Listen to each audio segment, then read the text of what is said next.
রহমানির রহিম। দেখুন, আমরা আজকে যে অঙ্কটা করব সেটা হচ্ছে অ্যাকাউন্টিং থিওরি সাবজেক্টে এসেছে 2020 সালে, এবং আপনাদের অ্যাকাউন্টিং ডিপার্টমেন্টে ঢাকা ইউনিভার্সিটি সহ বিভিন্ন জায়গায় আর কি এসেছে 2017 সালে। The following is the balance sheet of Dales limited on 31 December 2020। এখানে লাইবিলিটিস পাশে দেন share capital, general reserve, profit on loss account, bank overdraft, creditors, provision, taxation দেওয়া আছে। অ্যাসেট পাশে দেওয়া আছে goodwill, land and building, plant, less depreciation, debtors এবং closing stock. এরপরে বলছে profit earned by the company before provision of tax, before মানে পূর্বে, taxation of the last 5 years R S follows. 5 বছরের তথ্য দেওয়া আছে। দেখুন, অঙ্কটার মেয়াদ কিন্তু 31 ডিসেম্বর 2020। এখন দেখেন, 5 বছরের লাভ দেওয়া আছে, 19 সাল, 18 সাল, 17 সাল, 16 সাল এবং 15 সাল, এই 5 বছরের লাভ দেওয়া আছে। কিন্তু দেখেন এখানে চলতি বছর যে 2020 সালে, সেই লাভটা কিন্তু এখানে দেওয়া নাই। তাহলে আমাদের এখন কি করতে বলছে? Provision for taxation may be made 40%, tax কাটতে বলছে 40%। Rate of the return on capital employed, rate of return on capital employed is similar business may be take at a 12%। তাহলে রেট অফ রিটার্ন কত percent? 12%। You are required to ascertain the value of goodwill of the business of on capitalization method. Capitalization method ব্যবহার করে আমার কি করতে হবে? গুডউইলটা নির্ণয় করতে হবে। তো ক্যাপিটালাইজেশন মেথডে যদি আমার গুডউইল নির্ণয় করতে হয়, তাহলে আমরা জানি সূত্র আছে কয়টা?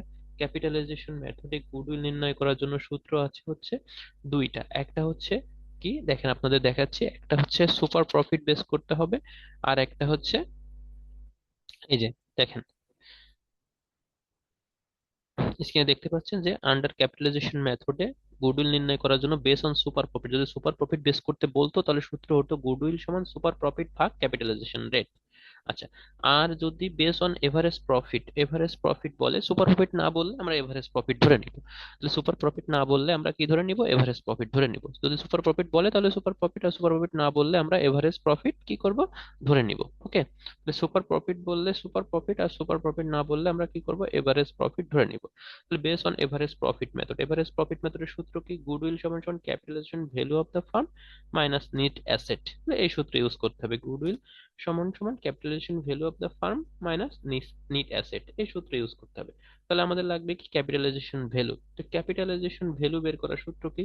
দেখেন, ক্যাপিটালাইজেশন ভ্যালু বের করার সূত্র এই যে দেখেন, ক্যাপিটালাইজেশন ভ্যালু বের করার সূত্র হচ্ছে এভারেজ প্রফিট ভাগ NRR, normal rate of return. ঠিক আছে, তাহলে ক্যাপিটালাইজেশন ভ্যালু বের করার সূত্র হচ্ছে এভারেজ প্রফিট ভাগ নর্মাল রেট অফ রিটার্ন। তাহলে আজকের অঙ্কে আমাদের কিন্তু কোন মেথডে করতে বলছে? আমাদের অঙ্ক করতে বলছে ক্যাপিটালাইজেশন মেথডে। ক্যাপিটালাইজেশন মেথডে গুডউইল বের করার সূত্র হচ্ছে কি? ক্যাপিটালাইজেশন মেথডে গুডউইল বের করার সূত্র হচ্ছে এই যে capitalisation value minus net asset. Capitalisation ভ্যালুটা কিভাবে বের করব? এভারেজ প্রফিট, এই যে এভারেজ প্রফিট ভাগ নর্মাল রেট অফ রিটার্ন। তাহলে আমাদের যে সেই স্টেপ আছিল, step 1, step 2, step 3, step 4, step 5, সেই অনুযায়ী কাজ করতে হবে। তবে এখানে কিছু স্টেপ কম করা যায়, সেটা যদি মনে আপনারা করতে চান কম করতে পারবেন, না হলেও যে কয়টা স্টেপ আছে সব কয়টা স্টেপ আপনারা করতে পারবেন। তাহলে প্রথমত আমাদের কি বের করতে হবে? 1 নম্বর স্টেপে নিট অ্যাসেট অথবা ক্যাপিটাল এমপ্লয়েড। তো নিট অ্যাসেট অথবা ক্যাপিটাল এমপ্লয়েড একই নাম। তাহলে সেই কাজটা করব, present value of all asset, সেখান থেকে আউটস্ট্যান্ডিং লাইবিলিটিস বা কারেন্ট লাইবিলিটিস গুলো বাদ দিব। তাহলে প্রেজেন্ট ভ্যালু দেওয়া আছে, দেখেন সমন্বয়ে দেওয়া নেই, তার মানে যেগুলো আছে এইগুলোই হচ্ছে প্রেজেন্ট ভ্যালু। যদি সমন্বয় থাকতো তাহলে ছকের গুলা বাদে সমন্বয়ের গুলা নিতাম, প্রেজেন্ট ভ্যালুটাই নিতাম। দেখেন গুডউইলের পাটে অ্যাড কস্ট লেখা নেই, এই কারণে আসবে না।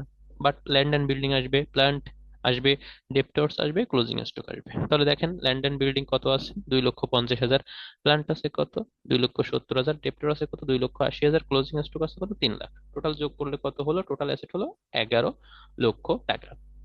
এখান থেকে দায়গুলো বাদ দিতে হবে। আউটসাইড লাইবিলিটিস, আউটসাইড লাইবিলিটিস দেখেন কি আছে? শেয়ার ক্যাপিটাল না, জেনারেল রিজার্ভ না, প্রফিট অ্যান্ড লস অ্যাকাউন্ট না, কিন্তু ব্যাংক ওভারড্রাফট আসবে, ক্রেডিটর আসবে, আর প্রভিশন ফর ট্যাক্সেশন, এই তিনটা এন্ট্রি আসবে। তো দেখেন ব্যাংক ওভারড্রাফট কত আছে? 1,30,000। ক্রেডিটর কত আছে? 1,70,000। প্রভিশন ফর ট্যাক্স কত আছে? 85,000। টোটাল আউটসাইড লাইবিলিটিস কত হলো? 3,85,000। তো 11 লক্ষ থেকে 3,85,000 বাদ দিলে নিট অ্যাসেট কত আসে? 7,15,000। এটা হচ্ছে নিট অ্যাসেট অথবা ক্যাপিটাল এমপ্লয়েড। আচ্ছা, এরপরে আছে স্টেপ 2। স্টেপ টুর নাম কি ছিল? স্টেপ টুর নাম ছিল, দেখেন স্টেপ টুর নাম ছিল হচ্ছে এভারেজ ক্যাপিটাল এমপ্লয়েড। যেহেতু আমাদের অঙ্কে এটার প্রয়োজন নেই, চাইলে আপনি করতে পারেন। তাহলে স্টেপ 2 এভারেজ ক্যাপিটাল এমপ্লয়েড কিভাবে করবো? এই দেখেন ক্যাপিটাল এমপ্লয়েড কত? 7,15,000। এই যে capital employed 7,15,000, less half of the current year profit. তাহলে half of the current year profit, তাহলে কারেন্ট ইয়ার প্রফিটের অর্ধেক, তাহলে half of the current year profit. এখন কারেন্ট ইয়ার প্রফিট তো আর অঙ্কে দেওয়া নেই, তাহলে কারেন্ট ইয়ার প্রফিটটা অবশ্যই আমাদের বের করে নিতে হবে। অঙ্কে দেওয়া নেই কিভাবে বুঝবেন, এই যে দেখেন এখানে 15, 16, 17, 18, 19 এই কয় বছরের লাভ আছে, কিন্তু অঙ্কটা হচ্ছে কত সালের, অঙ্কটা হচ্ছে আমাদের দেখেন 20 সালের, এই যে বলছে 31 ডিসেম্বর 2020, তার মানে 20 সালের লাভটাই কারেন্ট ইয়ার লাভ। যেহেতু দেওয়া নেই সেহেতু আমরা সেম ফর্মুলা অনুযায়ী যদি কখনো কারেন্ট ইয়ার প্রফিট দেওয়া না থাকে তাহলে কিভাবে বের করবো, এই যে দেখেন workings calculation of the profit for the year 2020 বা current year profit before tax. Before tax যেহেতু বলাই আছে, কিন্তু এখানে এই যে দেখেন কোম্পানি বিফোর ট্যাক্স, এই যে before provision for tax last 5 years, তার মানে বিফোর ট্যাক্স এরটাই বের করতে হবে। আফটার বললে কিন্তু ট্যাক্সটা আসতো না। তাহলে দেখেন প্রফিট অ্যান্ড লস কত আছে, এই যে দেখেন প্রফিট অ্যান্ড লস দেওয়া আছে, এই যে 1,15,000, 2020 সালের প্রফিট অ্যান্ড লস দেওয়া আছে 1,15,000, এতে বসালাম 1,15,000। এর সাথে প্রভিশন ফর ট্যাক্স, ট্যাক্সের যে সঞ্চিতি 2020 সালে কাটা হয়েছে 85,000, সেটা যোগ করে দিলাম, এই যে 85,000 যোগ করে দিলাম। তাহলে কত হলো,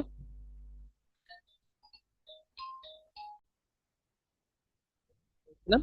তাহলে আমরা কি পেলাম, প্রফিট অ্যান্ড লস কত পেলাম, 2020 সালের দেওয়া আছে কত, 1,15,000, যেহেতু বিফোর ট্যাক্স বলেছে এই জন্য প্রভিশন ফর ট্যাক্সেশনটা এর সাথে যোগ করে দিলাম 85, তাহলে মোট লাভ কত কারেন্ট ইয়ার 2 লক্ষ টাকা। যদি আফটার ট্যাক্স বলতো তাহলে এই 1,15,000 নিলেই শেষ হয়ে যেত, ঠিক আছে, তখন আর ওয়ার্কিংস না করলেও চলতো। বাট যেহেতু বিফোর ট্যাক্স বলছে সে কারণে 85,000টা যোগ হলো, তাহলে কারেন্টের প্রফিট পেলাম কত, 2 লক্ষ টাকা। এবার আমরা আমাদের যে এভারেজ ক্যাপিটাল এমপ্লয়েড সেটা আপনি করতে পারেন চাইলে। দেখেন কারণ এর কাজ তো অঙ্কে নেই, তারপরেও করতে পারেন। Capital employed 7,15,000, half of the current year profit, current year profit কত, 2 লক্ষ, আর কোনো সমন্বয় নেই এই জন্য ইনকাম ট্যাক্স 40% বাদ দিলাম। 2 লক্ষ 40% করলে 80,000 হয়, 80,000 2 লক্ষ থেকে বাদ দিলে হয় 1,20,000, 1,20,000-এর অর্ধেক করলে হয় 60,000, তাহলে 7,15,000 থেকে 60,000 বাদ দিলে 6,15,000 টাকা হচ্ছে এভারেজ ক্যাপিটাল এমপ্লয়েড। এবার আসুন আমাদের 3 number step, step 3, calculation of average maintainable profit. Average maintainable profit বের করা খুবই সহজ, তো আপনারা শিখেছেন। এভারেজ প্রফিট যতগুলো প্রফিট আছে, এই যে কারেন্ট ইয়ার 20 লক্ষ, সাথে হচ্ছে 15, 16, 17, 18, 19 এই কয় বছরের লাভ, তাহলে 15 সালের কত, 2,10,000, 3,05,000, তারপর 17 সালে 3 লাখ, তারপরে 3,15,000, 3,20,000, আর এই যে 2 লাখ, 2 লাখ কোথা থেকে আসলে ওয়ার্কিংসে আমরা কারেন্ট ইয়ারটা বের করে নিয়েছি। টোটাল যোগ করে 6 দ্বারা ভাগ করলে আমাদের এভারেজ প্রফিট কত হয়, 2,75,000। এখান থেকে লেস ইনকাম ট্যাক্স কত পার্সেন্ট বাদ দিতে হবে, 40%। তাহলে 2,75,000 থেকে 1,10,000 বাদ দিলে হয় 1,65,000। এই হচ্ছে আমাদের এভারেজ মেইনটেনেবল প্রফিট। এখন আমাদের ক্যালকুলেশন অফ ক্যাপিটালাইজেশন ভ্যালুটা বের করতে হবে। এখানে সুপার প্রফিট বের করতাম, নর্মাল প্রফিট বের করতাম, যদি অন্য কোনো মেথড বলতো, ক্যাপিটালাইজেশন মেথড না বলে যদি সুপার প্রফিট বলতো তাহলে এগুলো বের করতাম। আর যদি এগুলো বের করার এখন আর প্রয়োজন নেই, কারণ কি এখন আমাদের লাগবে ক্যাপিটালাইজেশন ভ্যালু। তাহলে ক্যাপিটালাইজেশন ভ্যালু বের করার সূত্র কি, ক্যাপিটালাইজেশন ভ্যালু বের করার সূত্র এভারেজ প্রফিট ভাগ NRR, normal rate of return. Average profit কত বের করেছি, 1,65,000, আর নর্মাল রেট অফ রিটার্ন অঙ্কেই দেওয়া ছিল। নর্মাল রেট অফ রিটার্ন অঙ্কে দেওয়া ছিল কত পার্সেন্ট, এই যে দেখেন 12%, এই যে 12%, তাহলে 12% মানে 0.12, তাহলে ভাগ করলে কত হয়, 13,75,000। এখন গুডউইল কত, ক্যালকুলেশন অফ গুডউইল সমান সূত্র কি, capitalisation value minus net asset. তাহলে ক্যাপিটালাইজেশন ভ্যালু বের করেছি 13,75,000, আর নিট অ্যাসেট কত বের করেছি স্টেপ 1-এ, যেটা নিট অ্যাসেট ওটার নাম হচ্ছে কি ক্যাপিটাল এমপ্লয়েড, ঠিক আছে। তাহলে capitalisation value 13,75,000 minus net asset 7,15,000, তাহলে থাকে কত, 6,60,000 টাকা। তাহলে আজকে আমরা শিখলাম কি, কিভাবে ক্যাপিটালাইজেশন মেথডে এভারেজ প্রফিট বেস করে আমরা কি করব, গুডউইল বের করব। যদি সুপার প্রফিট বলতো তাহলে কিন্তু আবার নিয়মটা আলাদা হয়ে যেত, ঠিক আছে।